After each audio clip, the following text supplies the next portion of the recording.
Nakakuha nga ako ng booking dito mga master sa Bagumbong dito sa May Deparo Road, yung pinakang dulo.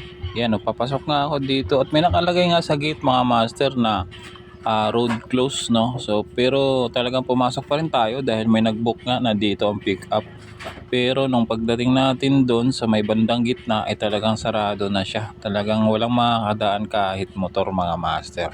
Kaya ito yung nangyari. Sarado pala dyan.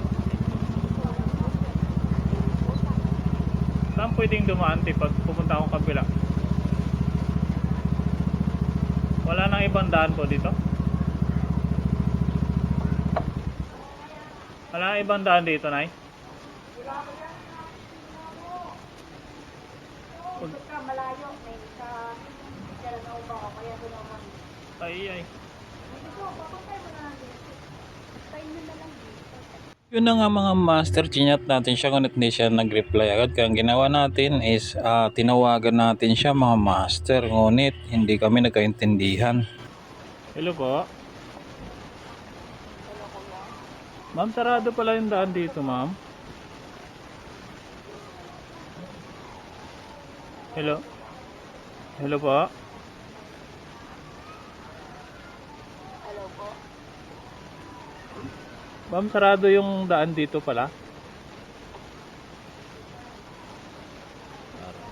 Yun mga master, parang hindi niya ako naririnig pero ganun din yung boses niya, napakahina kaya hindi kami magkaintindihan. Kaya ang ginawa ko is chinat ko na lang siya, no? Sa chat na lang kami nag-usap na pinakausapan ko siya na ma'am baka pwedeng maglakad na lang po kayo dito kasi medyo malapit lang naman eh.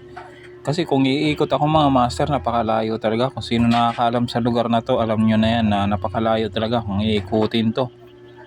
Kaya nakipag-usap ako na kung pwede siya maglakad. Ngunit sinagot niya sa akin is hindi raw niya kayang maglakad, medyo malayo daw kasi kaya ika-cancel na lang daw niya. So yun yung nangyari mga master, ginawa naman natin lahat ng paraan para hindi lang ma-cancel ang booking. At siyempre hindi naman natin gagawin yung umikot, napakalayo talaga.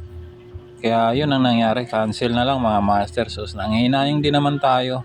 So kaya lang wala tayong magagawa eh. Pero sabi ng taga rito, alam daw naman ng mga taga-looban dyan na talagang sarado yung kalsada.